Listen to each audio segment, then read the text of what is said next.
What's going on, it's the Polygon Don, and in this series I dive into my game library and pick out underrated JRPGs to discuss and shine a little light on. I include games for all the consoles I own, but I don't usually go back further than the 6th gen of consoles, i.e. PS2, Gamecube, Dreamcast and OG Xbox. You might get the occasional PS1 game, but you probably won't see games from classic cartridge-based systems like the SNES or the Mega Drive. Just a heads up. So with all that out of the way, let's get into it.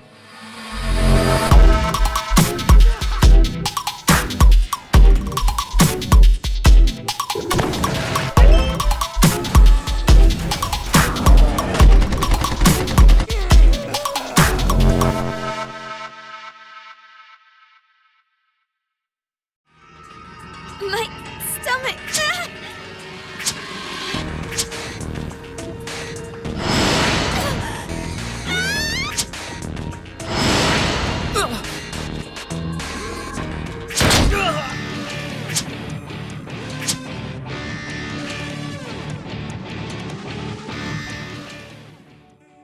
Okay, so first up we have Conception Plus Maidens of the 12 Stars.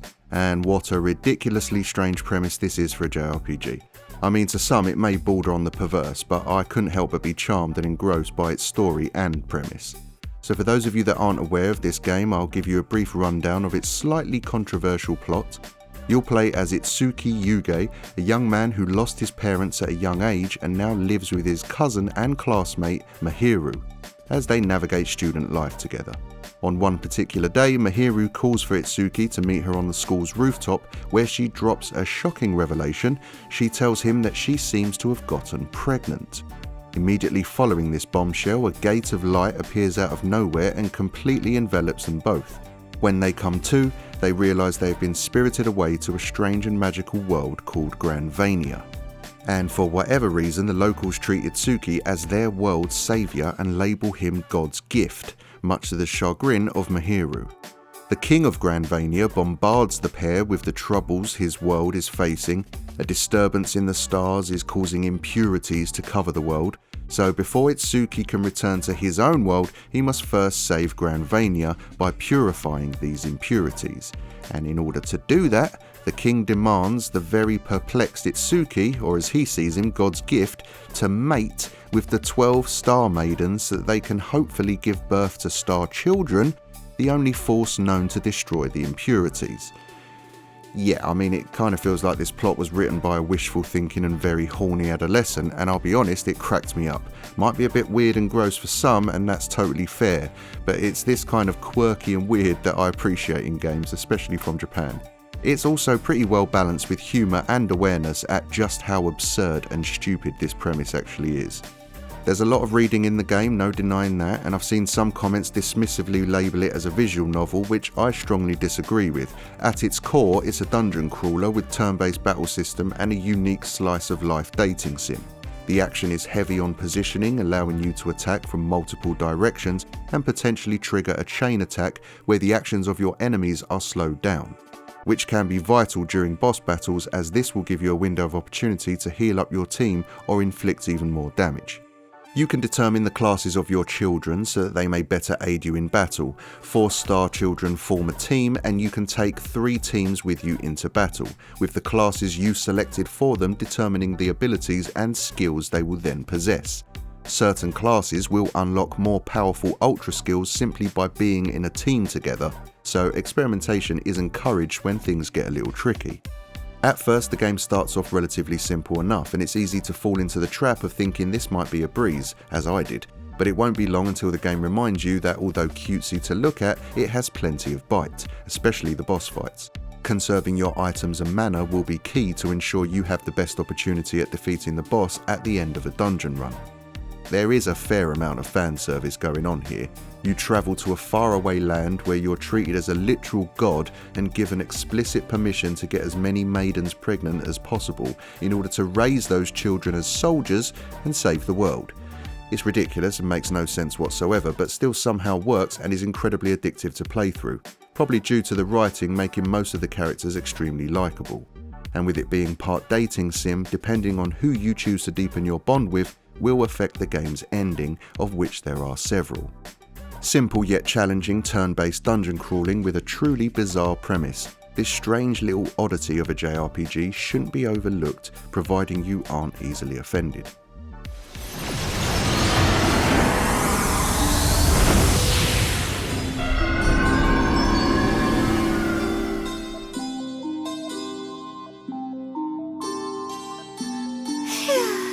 That's amazing.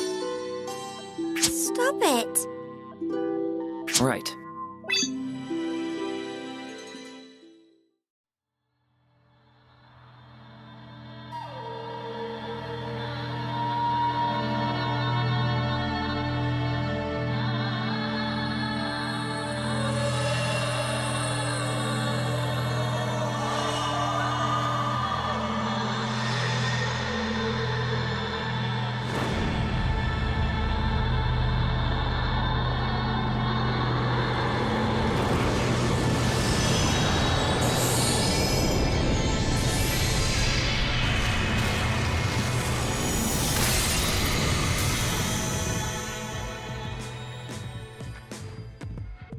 Shadow Hearts From the New World is a turn-based JRPG released exclusively for the PS2 back in 2007.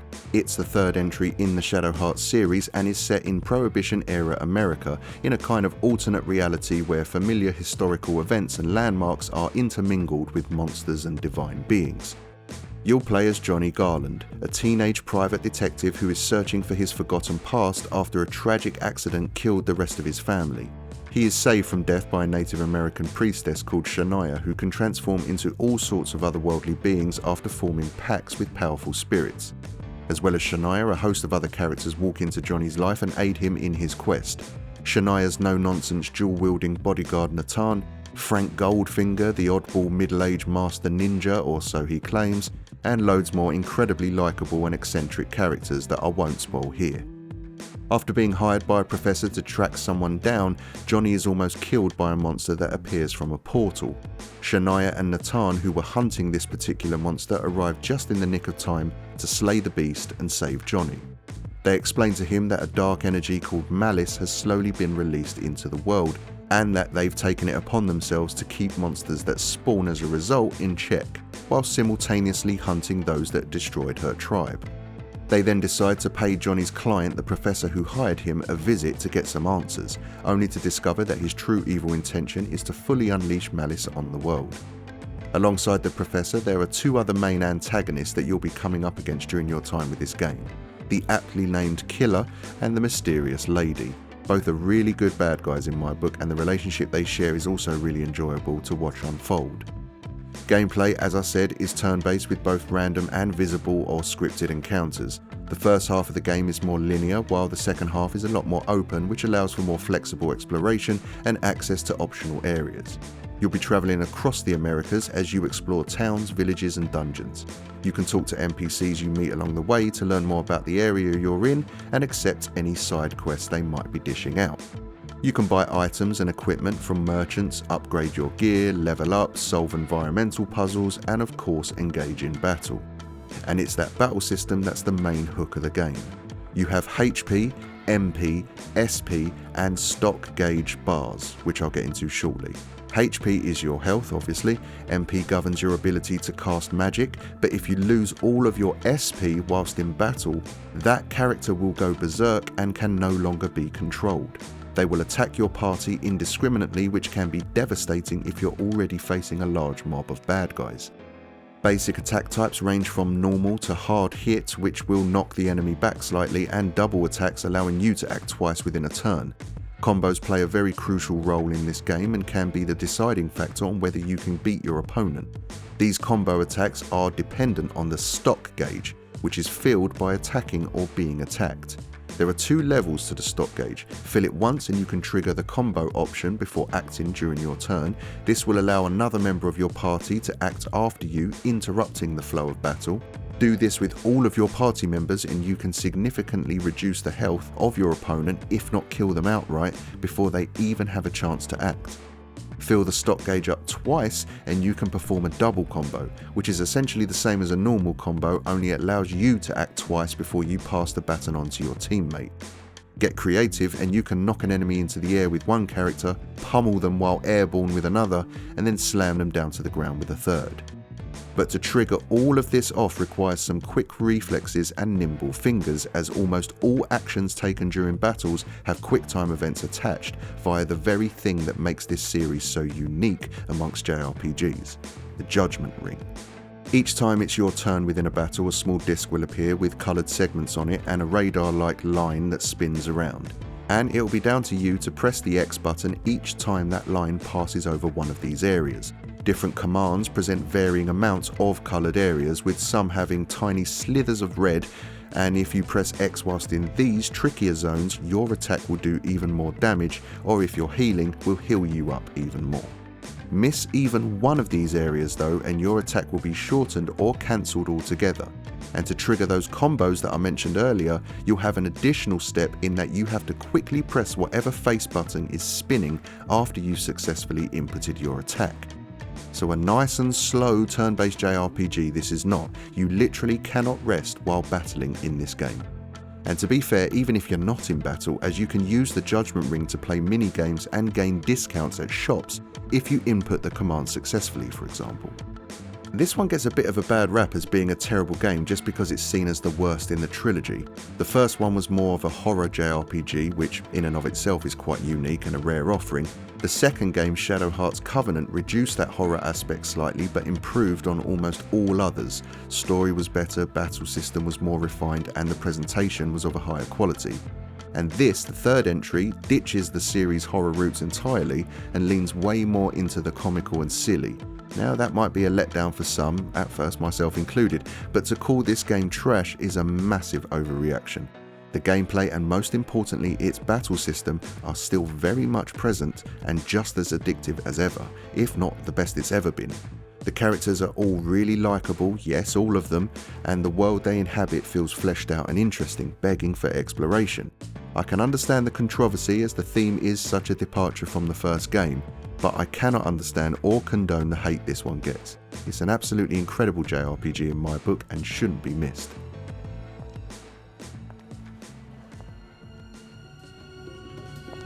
Wait. Damn.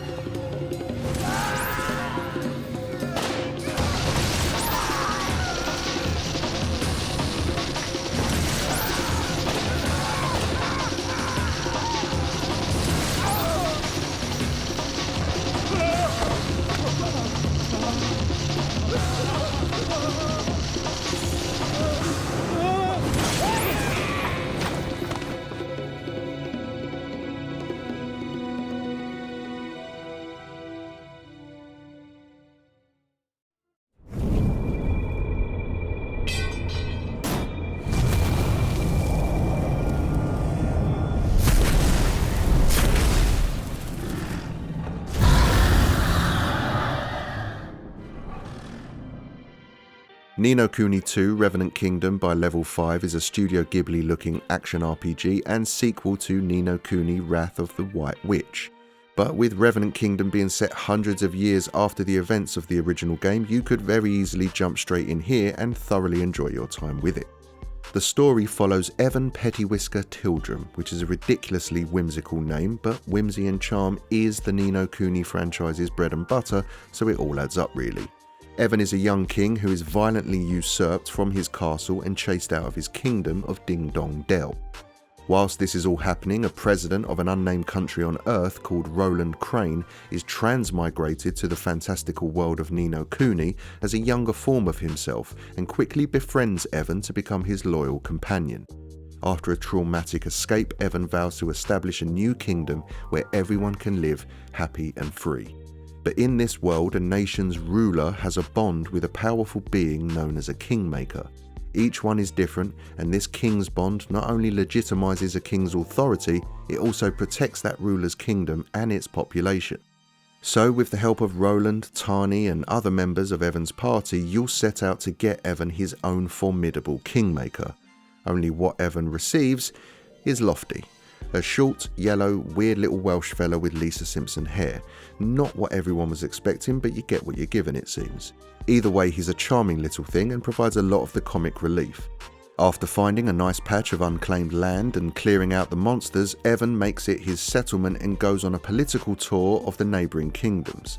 You'll travel to different regions within the world of Ni no Kuni 2, meeting colourful characters while traversing even more colourful locales.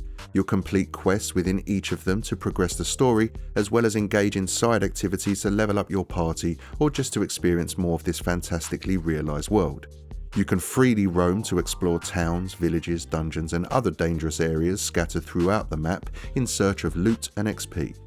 Battles are action-packed and play out in real time. You'll command a single character in your party but can freely switch between party members to utilise their individual skills and abilities. You'll have standard melee attacks as well as magic abilities to use as you see fit, but you'll also command a small collection of what are called higgledies, tiny creatures that come in several forms, each representing one of 6 elements.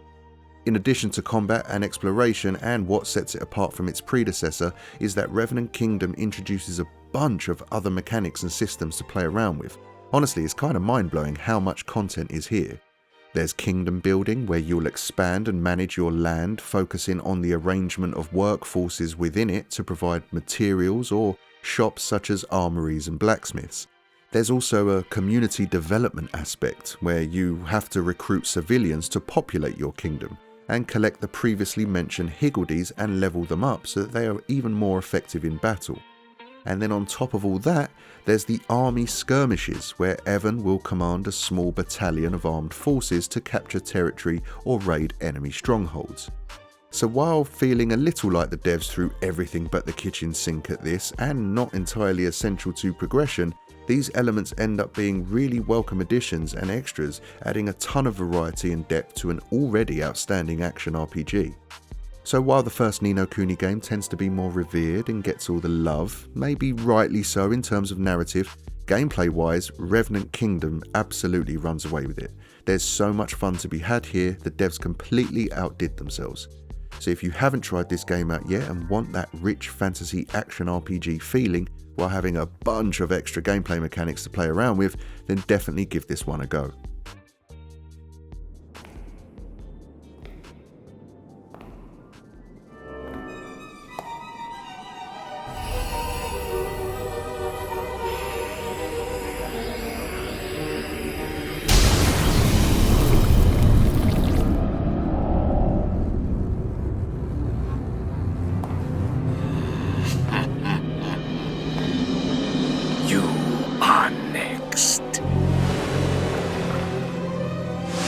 Brine skimmer of Hydropolis.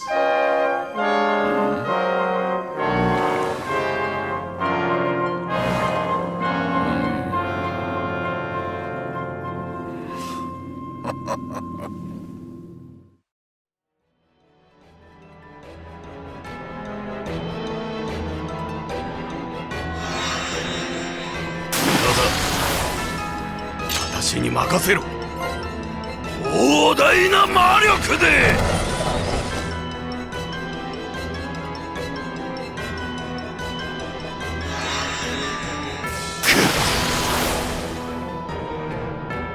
私に任せろ天雷よ裁きを与えろ Lost Sphear is a classic turn-based JRPG developed by Tokyo RPG Factory for the PS4, Switch and PC. I grabbed the Switch release and it's perfect for that console, whether handheld or docked, it looks gorgeous and plays smoothly. There weren't any kinds of performance issues that I noticed anyway. Taking place on an unnamed planet where its moon is treated as the god of creation, you'll play as Kanata, who, along with his childhood friends Lumina and Locke, explore the land outside of their village called Elgarth. After encountering a significant rise in monster numbers while they were out, they hurry back to Elgarth to report their findings to the elders. Unfortunately, when they return, they find that their beloved village has been transformed into a white nothingness void.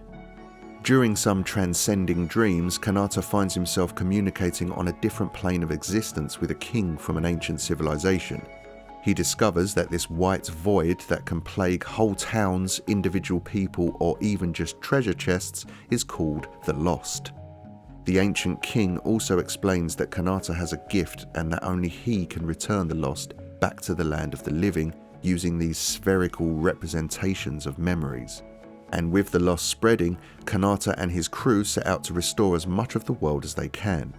You'll befriend more party members as the game progresses, and even though the game features next to no voice acting, apart from a few lines delivered in Japanese during battles, the decent writing allows these characters' personalities to shine even through text bubbles.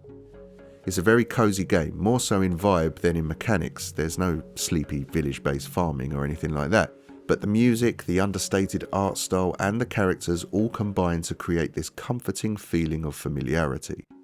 Gameplay wise, you and your growing party of companions will travel through a semi-open overworld, walking to hostile and non-hostile towns, dungeons and ancient monuments, and you'll pick up shiny loot along the way as you carry out main missions and side quests. As you restore areas that have been lost, this will naturally open up new places to explore, but there are also parts of the map called monuments that when restored from the void can't be explored but instead offer permanent boosts to things like movement speed or the amount of XP gained from battles. To gain the memories needed to restore lost areas, you'll either need to defeat a certain amount of monsters or a particular area boss. Alternatively, you can also gather them directly from NPCs as you speak with them, highlighting key words by holding down Y as they appear in speech bubbles. While dungeon crawling, enemy encounters are visible so they can be avoided, but should you engage, the active time battle system, or ATB for short, kicks in. And for those that don't know, actions for each character become available once a meter fills in real time. You have your standard attacks, with each of your party members having different weapons at their disposal. Kanata a sword, Lumina uses her fisticuffs, and Locke is a ranged bowman, for example. And as battles progress, a small blue light will appear over a character's profile pic at the bottom of the screen, and this represents the momentum system. When lit, a character will briefly emanate a burst of blue light just before they launch their attack.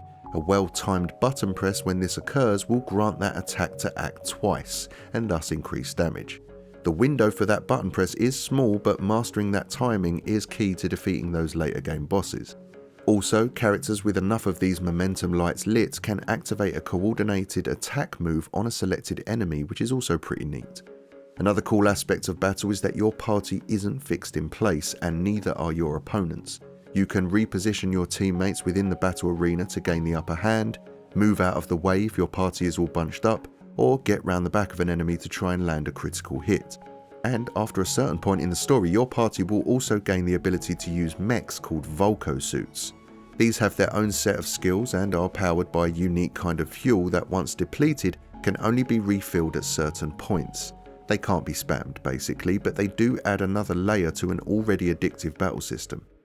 Sprite Knight stones can be found throughout the world, which are a kind of upgrade currency. They can be purchased or received as a reward from defeated enemies, and you'll use them to unlock new skills or pair them with others to enhance them. It's a nostalgic classic in its inspiration and cozy comfort food in its execution. You can happily lose hours playing through this game and exploring its world. It doesn't reinvent the wheel in any way, but it didn't really set out to do that.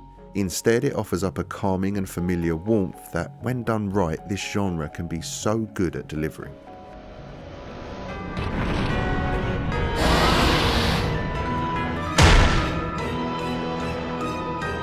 みんなの力で戦う。やれる。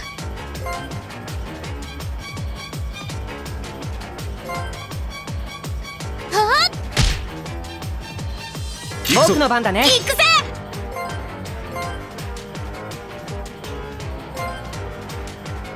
好機だ。仕留める。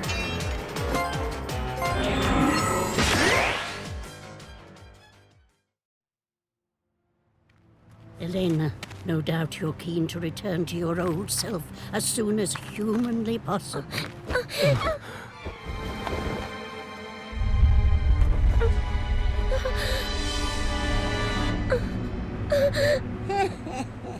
Still hideous, no matter how many times you see it, isn't it? And once we get there, then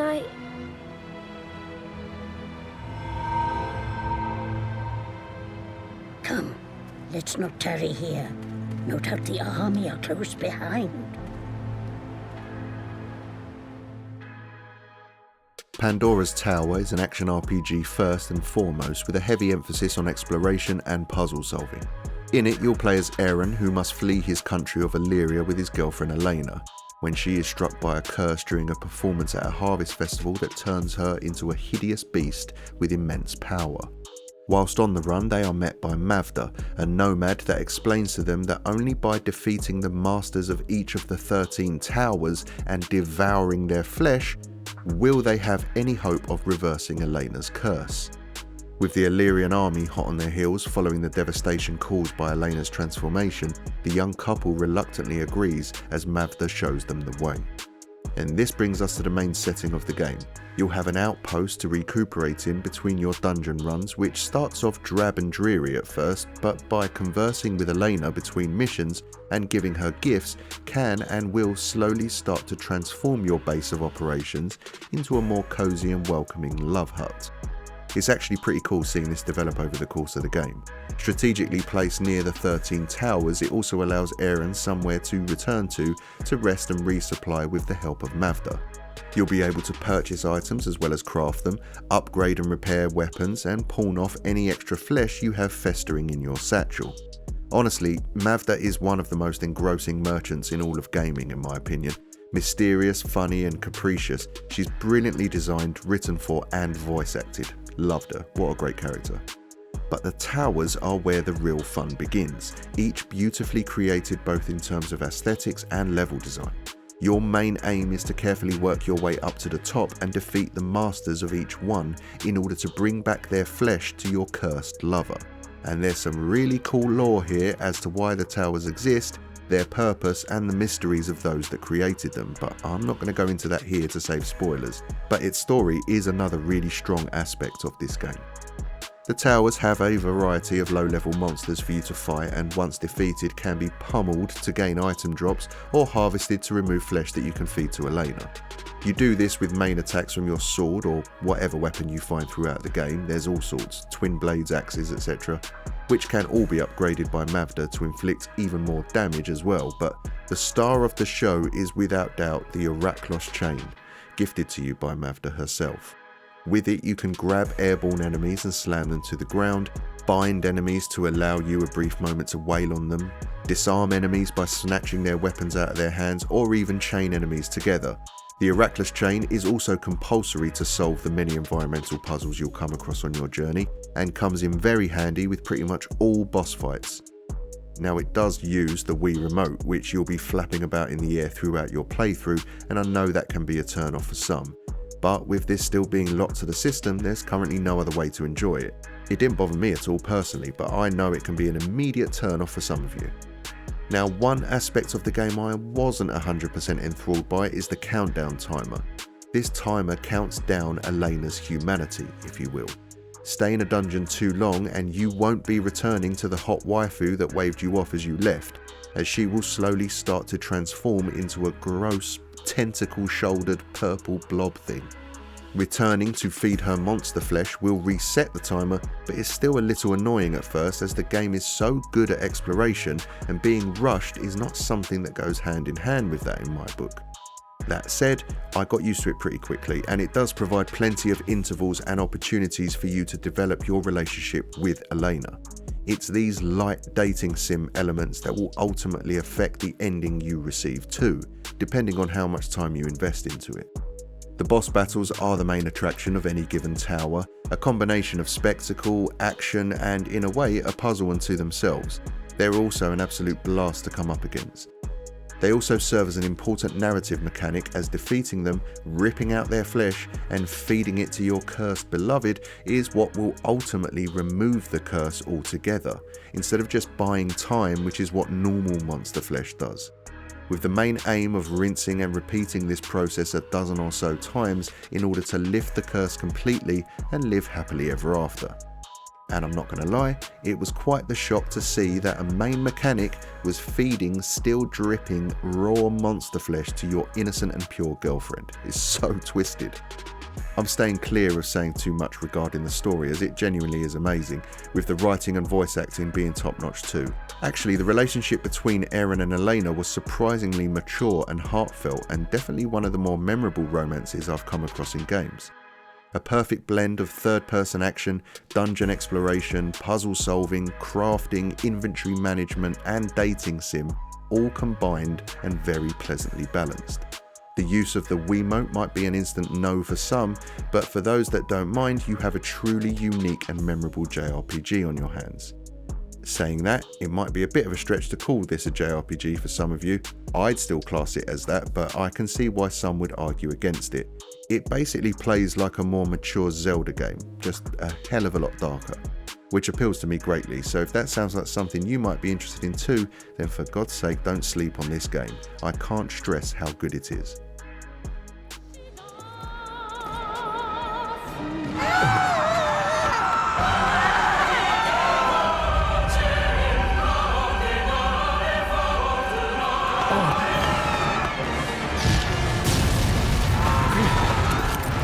What is that? Prepare to attack!